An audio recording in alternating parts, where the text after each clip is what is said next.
Assalamualaikum warahmatullahi wabarakatuh. Perkenalkan, nama saya Eva Maulana dengan NIM 210404033. Jadi di sini saya akan membuat video untuk memenuhi tugas mata kuliah matematika tentang materi geometri dengan dosen pengampu Ibu Harisona Dia Indasari, MPD. Jadi di sini saya akan menyampaikan materi tentang geometri. Yang pertama saya akan menyampaikan tentang definisi geometri. Apa sih geometri itu? Jadi geometri dapat diartikan sebagai ilmu matematika yang di dalamnya mempelajari tentang garis, ruang, dan volume yang bersifat abstrak dan berkaitan dengan satu sama lain, mempunyai garis dan titik sehingga menjadi sebuah simbol seperti bentuk persegi, segitiga, dan lain-lain. Ada pula definisi geometri secara harfiah. Apa sih definisi geometri secara harfiah? Di sini saya akan menuliskan tentang definisi geometri secara harfiah. Jadi geometri secara harfiah ialah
Jadi yang saya tuliskan tadi adalah pengertian geometri secara harfiah. Jadi yang dimaksud pengertian geometri secara harfiah itu ilmu yang membahas tentang pengukuran bumi. Maksudnya pengukuran di bumi itu ilmu yang di dalamnya itu mempelajari tentang di dalam ruang, seperti ada titik, garis, dan volume.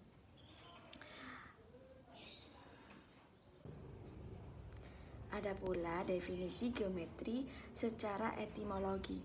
Jadi geometri secara etimologi merupakan geometri secara etimologi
seperti yang saya tuliskan tadi. Jadi geometri secara etimologi adalah seperti ini. Geometri berasal dari geo yang artinya bumi dan metron yang artinya pengukuran. Jadi seperti tadi di dalam materi geometri itu di dalamnya mempelajari tentang pengukuran bumi atau di dalam ruang. Hampir sama seperti pengertian dari secara harfiah dan pengertian geometri yang dasar, yaitu pengukuran tentang bumi atau tentang di dalam ruang. Jadi di dalam ruang itu terdapat titik, garis, dan volume. Kita akan mempelajari tentang itu. Ada pula definisi geometri dari para ahli, yaitu salah satunya dari Christopher Tamesa dan Heidi 2009, yaitu geometri adalah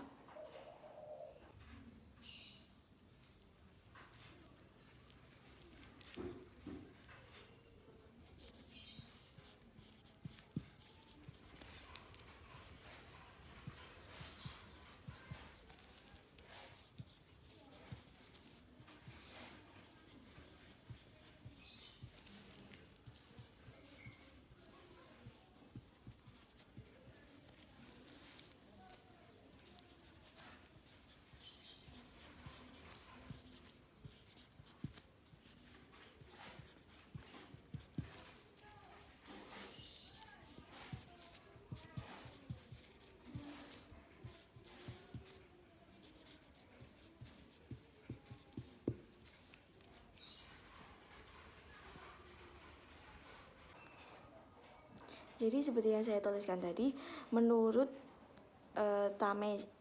Christopher Tamesa dan Heidi 2009, geometri merupakan belajar bentuk dan ruang, termasuk ruang 2 dimensi dan ruang 3 dimensi.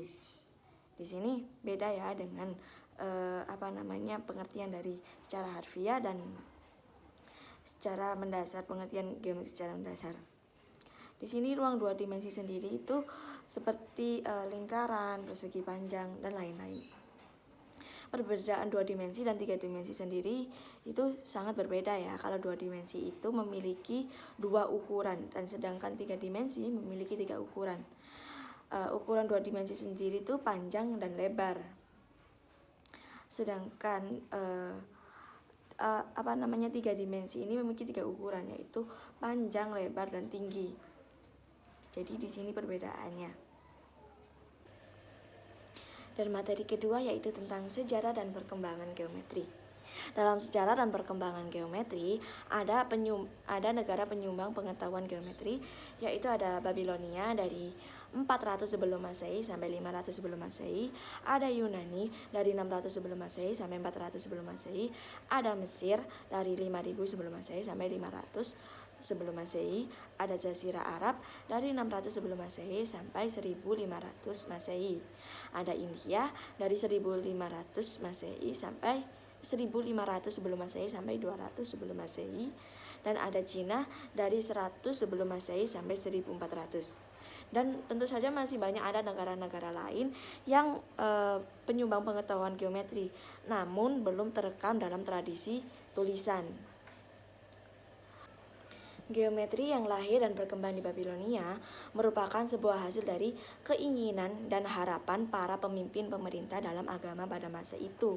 Hal ini dimaksudkan untuk bisa mendirikan berbagai bangunan yang kokoh dan besar, dan juga harapan bagi para raja agar dapat menguasainya. Jadi di Babilonia itu dipercayai bahwa pengukuran geometri ini tuh dapat membuat bangunan itu lebih kokoh. Maksudnya itu pengukuran dari rumus geometri sendiri itu bisa membuat bangunan mereka lebih kokoh. Jadi mereka lebih mempercayai untuk kalau membuat bangunan itu mempercayai perhitungan dari geometri tersebut. Ada pula teknik-teknik geometri yang berkembang saat itu pada umumnya masih kasar dan bersifat intuitif. Jadi maksud dari bersifat intuitif sendiri adalah firasat yang terbentuk dari pikiran bawah sadar.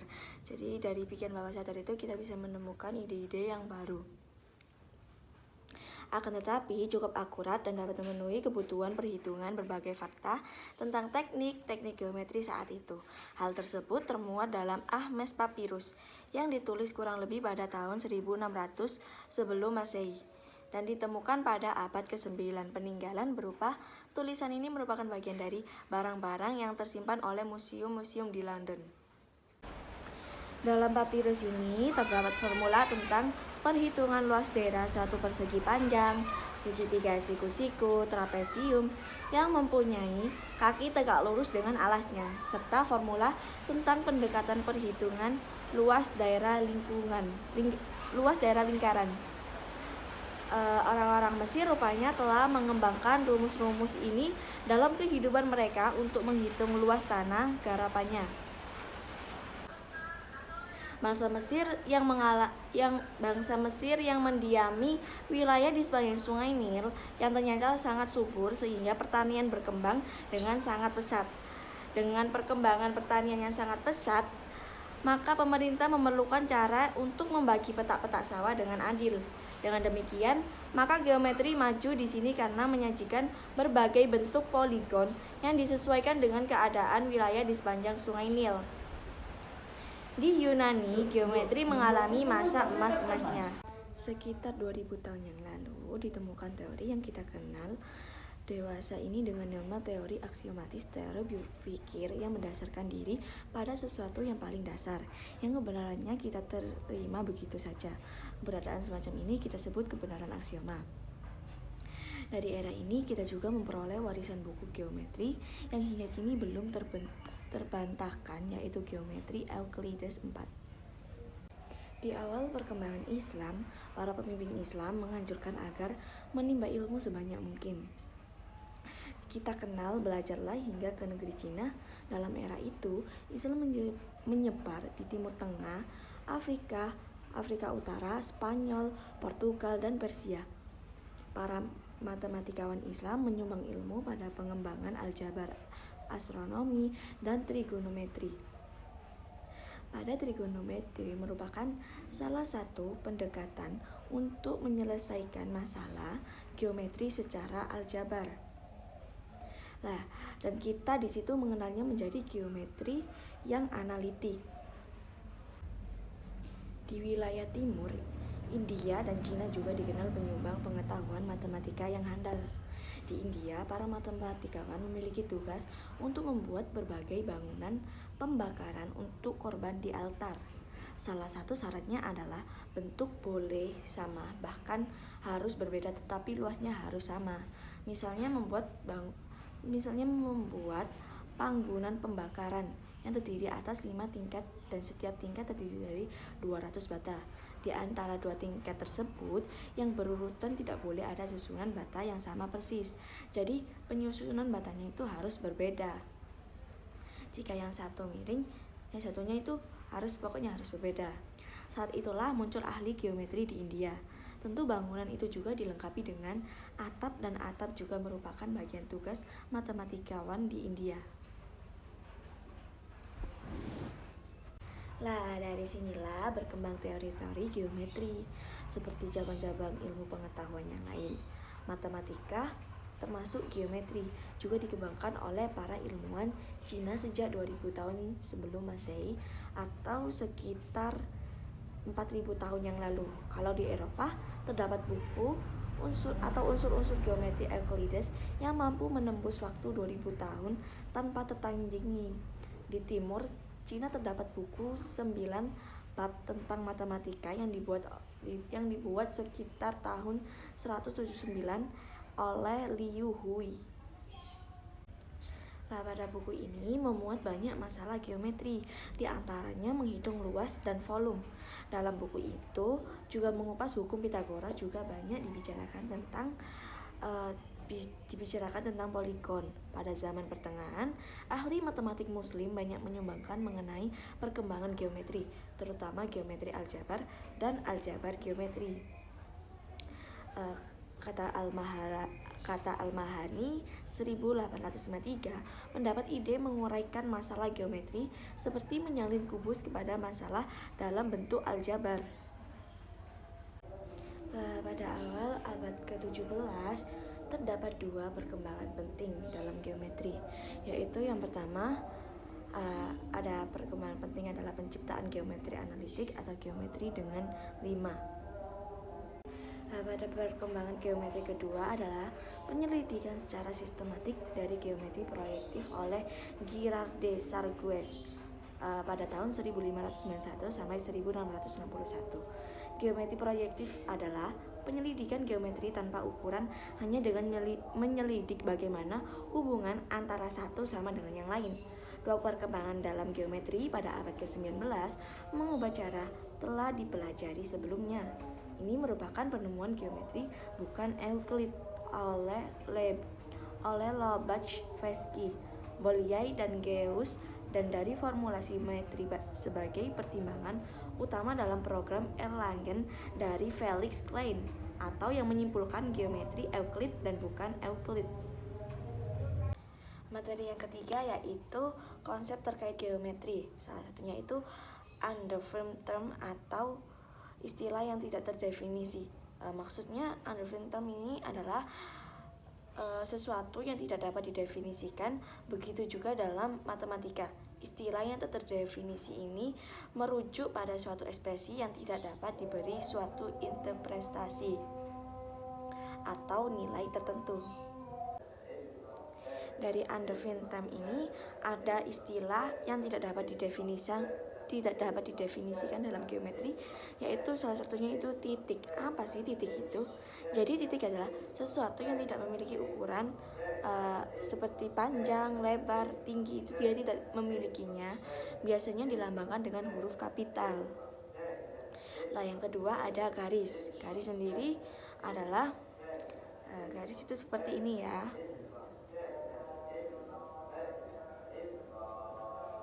Saya akan menggambarkan garis.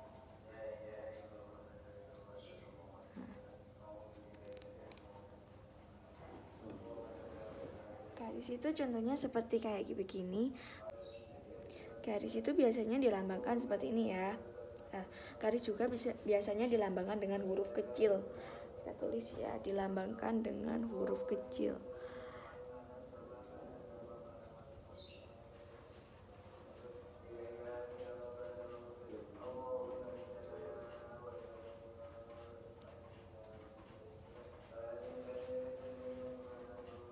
Ada lagi yang kedua, seperti ini, dapat diperpanjang atau dapat diperpanjang. Yang kedua ada dapat diperpanjang.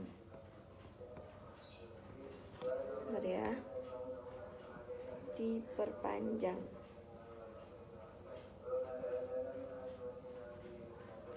Apa ada lagi? Yang ketiga adalah yang ketiga apakah ada lagi?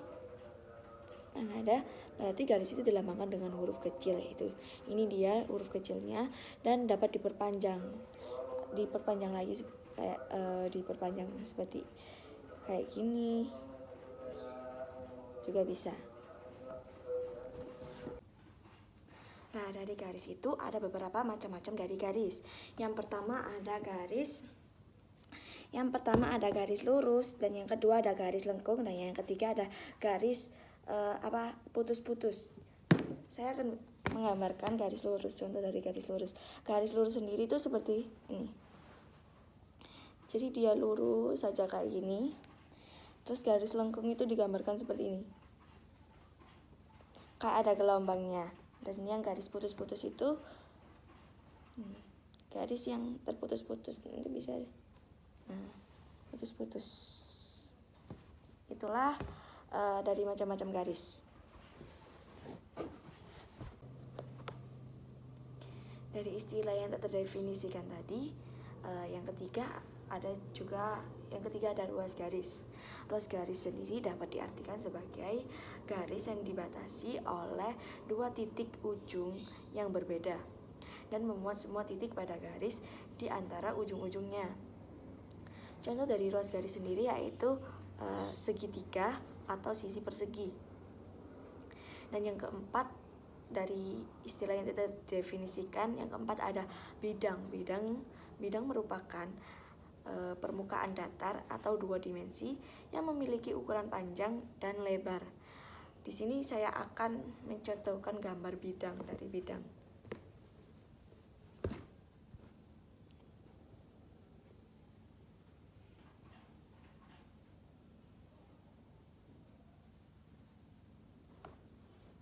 Ini adalah salah satu contoh dari gambar bidang. Memberikan nama sebuah bidang dapat menggunakan sebuah huruf kecil atau huruf dari bahasa Yunani seperti A, itu dapat diartikan huruf A dapat diartikan sebagai alfa, dan huruf kayak gini ini kayak B tapi ada panjangnya, itu namanya beta. Dan yang terakhir yaitu kayak Y, ini namanya gamma.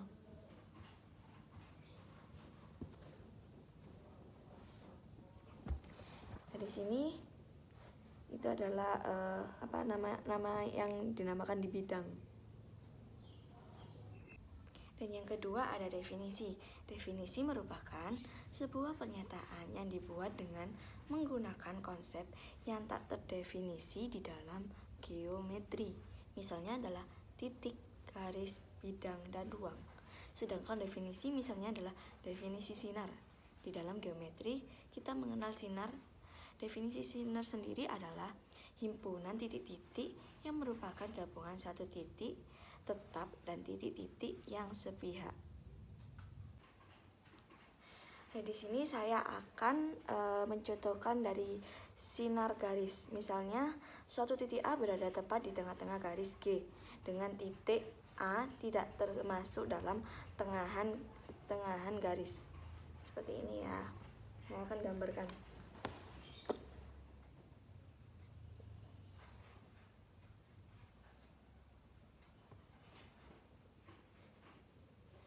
Ini titik G ya, ini.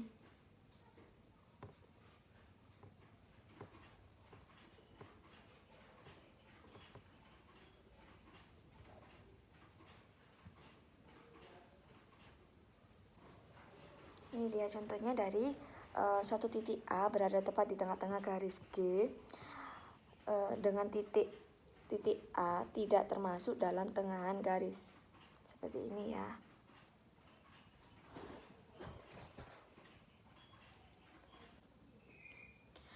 Gabungan antara titik A dengan semua titik pada salah satu bagiannya dinamakan sinar garis. Dari gambar yang sudah saya gambarkan tadi, terdapat sinar garis AB dan sinar garis AC yang dapat saya gambarkan seperti ini. Kayak gini ya. Ini sudah saya gambarkan. Ini titik B dan ini titik C. Di sini sinar garis AB, sinar garis AB, dan sinar garis AC.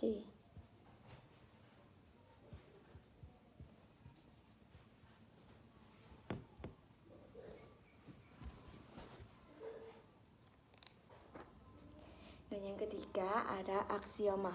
Aksioma merupakan pernyataan di mana pernyataan yang kita terima sebagai suatu kebenaran dan bersifat umum serta tanpa perlu adanya pembuktian dari kita. Bisa juga dikatakan adalah sebuah ketentuan yang pasti atau mutlak kebenarannya.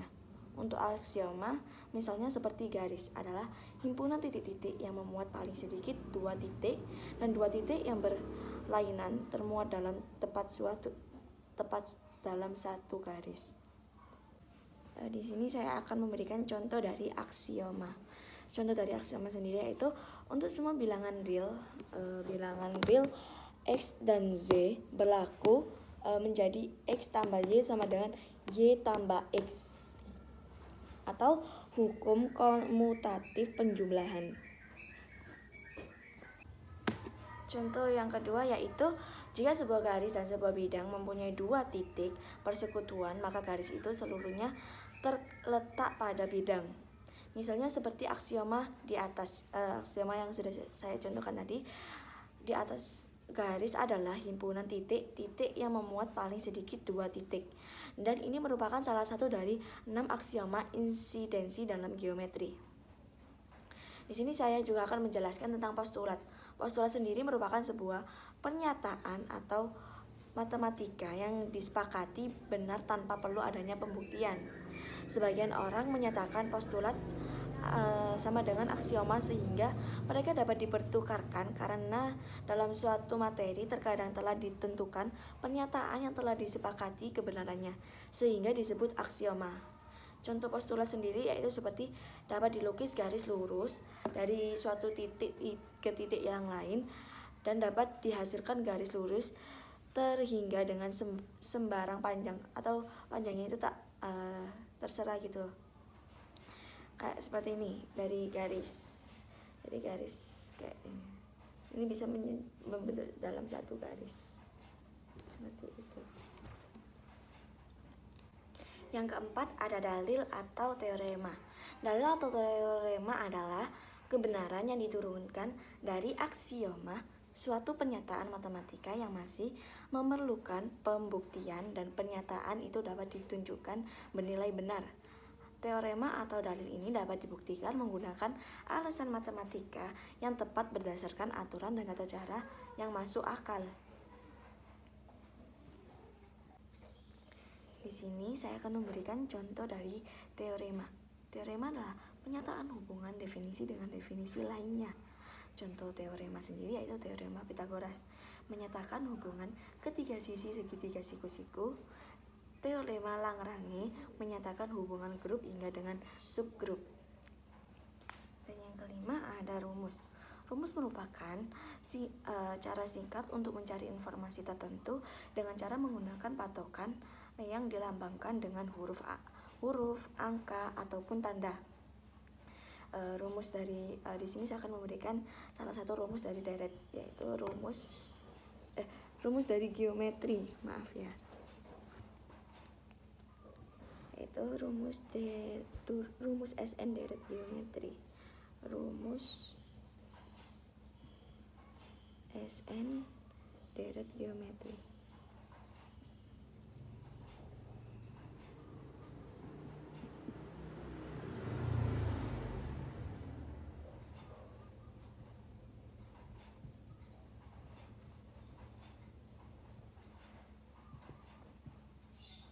Sama dengan 1 Ln per deret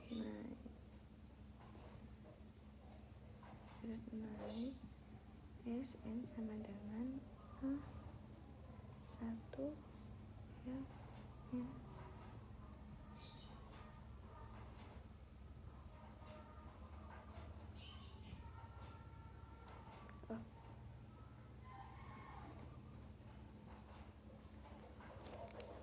Ini adalah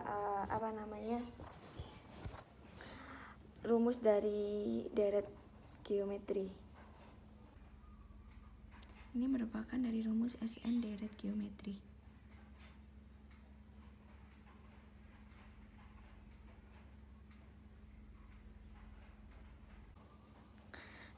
Deret geometri adalah barisan bilangan berurutan dengan suatu rasio yang tetap. Deret geometri itu terdiri dari siku-siku. Cara menghitung jumlah deret geometri adalah dengan rumus SN yang sudah saya tuliskan tadi. Geometri SN dalam geometri adalah S singkatan dari sum yang berarti jumlah, sedangkan N adalah suku ke N, sehingga SN adalah jumlah suku ke N. SN adalah jumlah suku ke N. Deret geometri dilansir dari Lumen Learning, rumus jumlah suku ke N deret geometri adalah SN sama dengan A. Sebentar saya akan tuliskan. SN sama dengan A R N kurangi 1 atau R dikurangi 1. Ini adalah rumus yang dikatakan oleh Lumen Learning. SN sama dengan A R N kurangi 1 atau R negatif kurang 1. Di sini A sendiri berarti nilai suku pertama. A sendiri yaitu U1, suku pertama. Dan N itu bilangan real. N itu adalah bilangan real. Contoh dari bilangan real seperti kayak 1, 2, 2, dan 3 itu dan seterusnya. Dan R itu rasio deret geometri. Yang keempat yaitu ada tingkat berpikir dari teori Van Hils. Teori mengenai proses perkembangan yang dilalui siswa dalam mempelajari geometri adalah teori dari Van Hils. Van Hils menyatakan bahwa dalam mempelajari geometri, siswa mengalami perkembangan kemampuan berpikir melalui level-level tertentu. Van Hils menyatakan bahwa terdapat 5 tingkatan berpikir anak-anak, yaitu yang pertama itu level 1 atau visualisasi, level 2 yaitu analisis, level 3 ada dedukasi informal, level 4 ada deduksi, dan level 5 ada rigor. Nah, di situ menurut Van Hils itu